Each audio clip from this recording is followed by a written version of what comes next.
Hello everyone! Today we will take a virtual tour around 7 countries and get acquainted with their representatives and cultures. Namaste, my name is Газал Rana and I am a soon-to-be 20-year-old studying general medicine in ПетрГУ and currently I am in 3rd year. Well, I come from the beautiful land of rich diversity and cultural heritage. Yes, you guessed it right, I am from Bharat, India. My theory in life is to take on all the experiences the world has to offer. And I'm never shying away from trying something new. And hence, I love to explore different kinds of activities and traditions. Well, I'm a medical student and you can tell me that I breathe only books. But that's not true. I love to explore my creative side through various forms of art. Well, mostly it's dancing because I love to express my culture and showcase my traditions to people through the form of dance. Well, I also sing, I write, and my newfound hobby is vlogging. India, Bharat, with an exceeding population of 1.4 million eligible voters electing for elections every year, we have a population exceeding 1.4 billion people, surpassing the China. And currently, it is a multitude and home for various religions and more than 1,600 languages.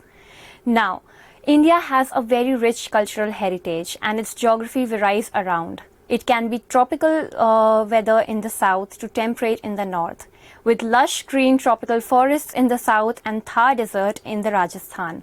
We also have cold deserts in the north and beautiful beaches along the coastline.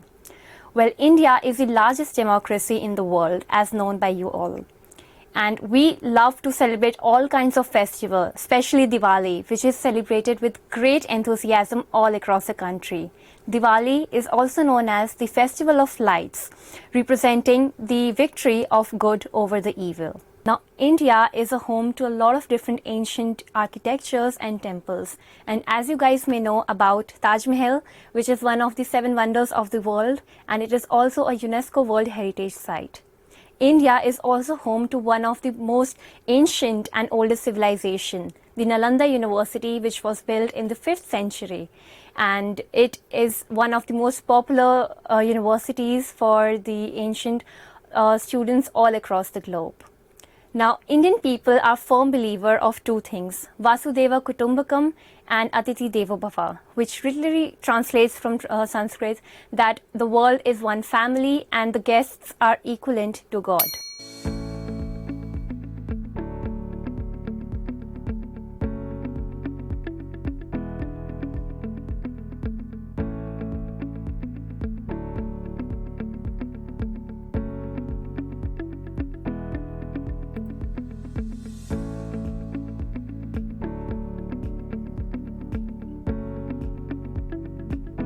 Now, studying abroad was a very significant decision that I took when I was almost 16 or 17. And it came in with a lot of motivations and aspirations of my younger self. I had always dreamed of studying abroad since my childhood, and this dream of becoming a surgeon I share with my mum and my grandmom. Now, as to why I chose Russia, because Russia has a strong reputation for medical programs in English, which is known worldwide all across the globe. It emphasizes on practical and theoretical knowledge, and it also emphasizes on researching, which aligned with my goals and my aspirations. And the reason as to why I chose Petrogruad State University, because they conduct the program of general medicine in English, and it aligned perfectly with my professional goals and career requirements. They focus more on practical and they give equal importance to theoretical knowledge and allows us to have a world-on experience as a doctor and how would you perform things as a doctor. And the cherry on the cake is the location of Petrogruad near Lake Onega, and it provides abundance of nature and a very good atmosphere for studies, and they also have a lot of programs for an international curriculum. And it allows us to meet with a lot of international students, providing an international atmosphere where you can not just be a book nerd, but you can also broaden up your perspective and meet new people every time. We have various different clubs, for example, so SEDI, Mir, Ruski Club, and they all help us to adapt in an international environment and enjoy the activities in the beautiful nature of Lake Onega.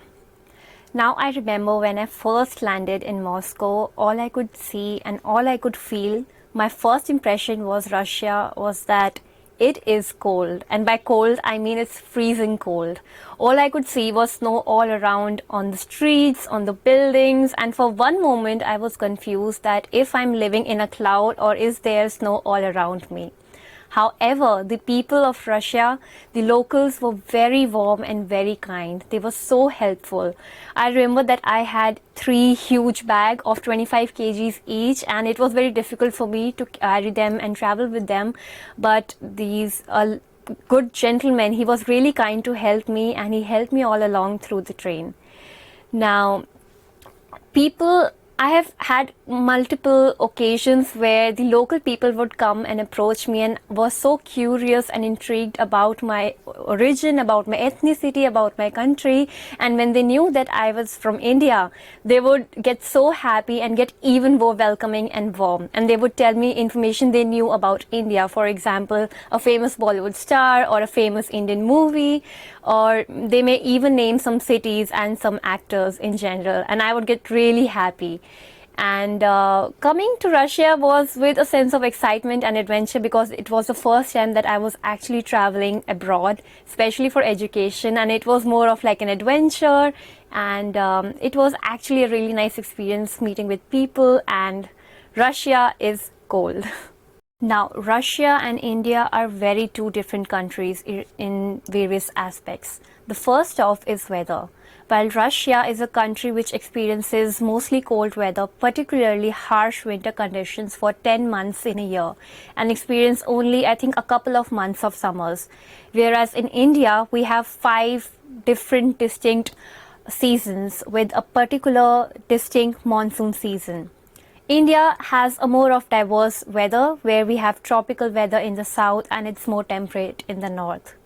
Secondly, in Russia, I think Russian is the most popular and the official language of Russia, and English is not very popular with the locals. It's not very common that you hear people speaking in English.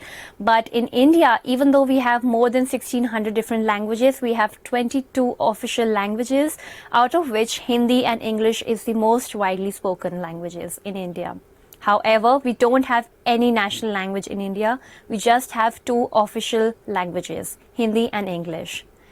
In Russia, I have always encountered that the interactions are always more formal, in a more polite way, in a formal occasion, especially in a professional interaction. Whereas in India, it's more of like warm and welcoming, and people really value their family bonds.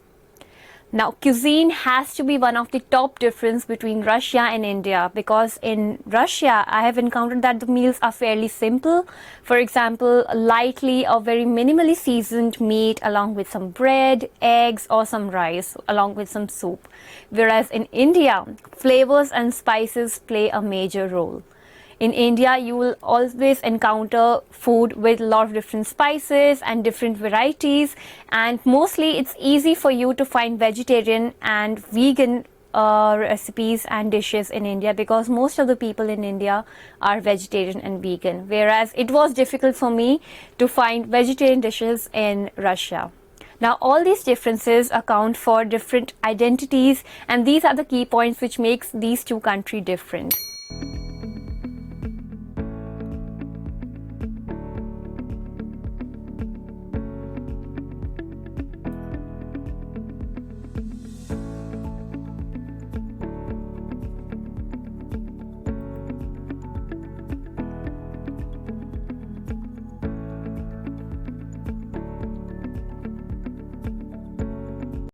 As an 18-year-old who has never stepped outside of her home, traveling to a new country, I did find some most intriguing and surprising facts about Russia.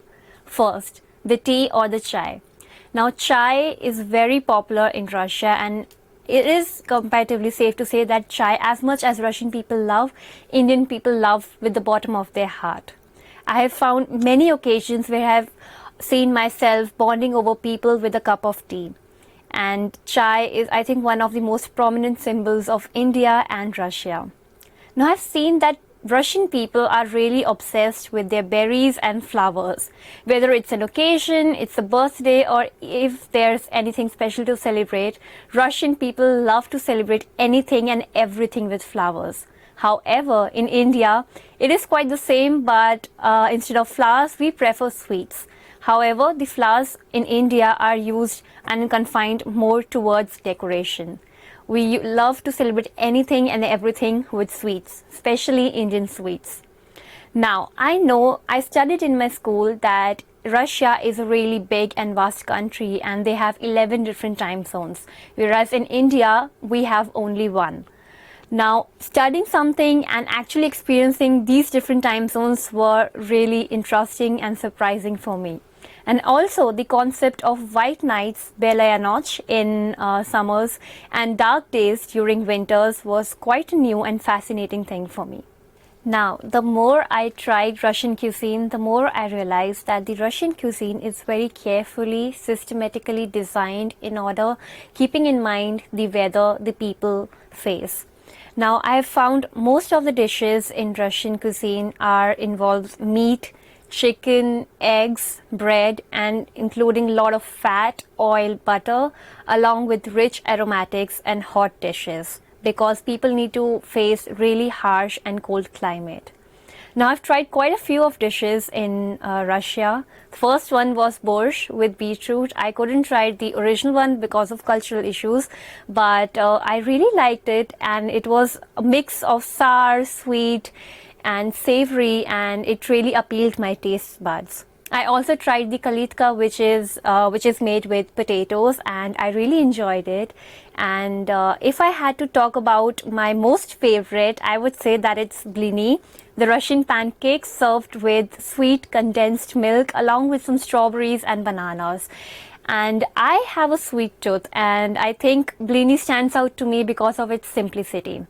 Now, if I have to tell you about Indian dishes and the popular traditional dishes found in India, I could go on for hours. But today I have shortlisted a few, and here it goes. Number one, you need to try biryani.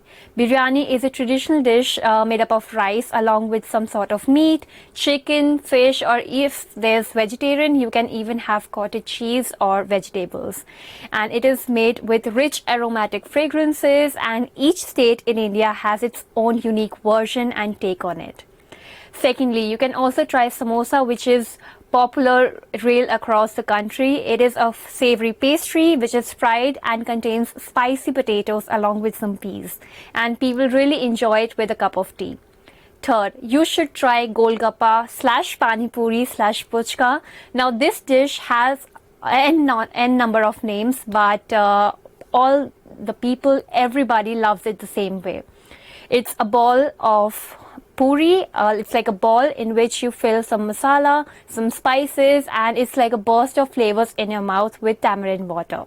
And last but not the least, I know that you guys would all love the Indian chai or the Indian tea. Now, unlike Russia, Indian tea is made up of with some spices and some milk, but I'm sure you guys would love it. Now, handling day-to-day tasks was especially difficult for me, especially as a foreigner in a new country. But thankfully, I had some Russian people around me who made sure that I always feel safe and I always feel at home. Now, it was very important for me to learn some basic essential phrases, for example, greetings and how to ask for help in case I needed it. And just in case, I always kept my translator app in my phone always ready in order to make sure that the conversation was more convenient and efficient across the other person. I always kept a small little diary at the beginning when I came here, which included all the important information and documents and important phone numbers just in case I needed it. Now, when you come to a completely new different place, especially in a new different country, you need to know about the key places in case of, God forbid not, but emergency situations.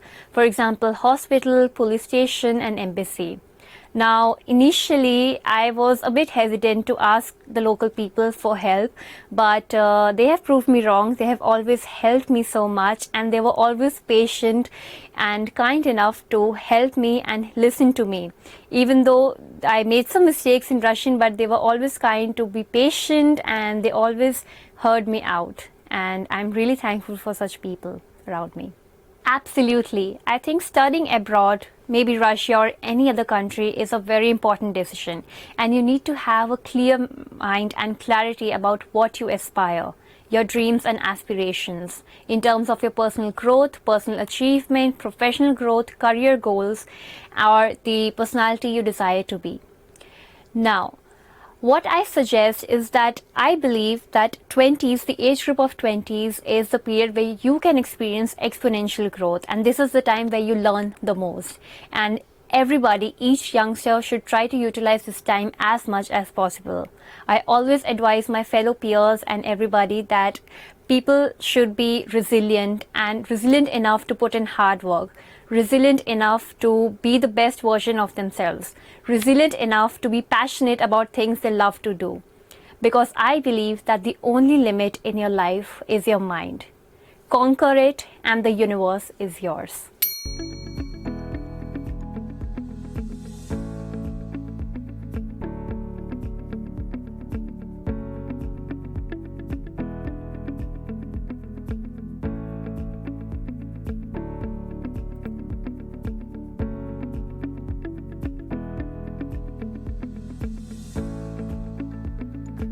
Thank you so much for your attention. Namaste.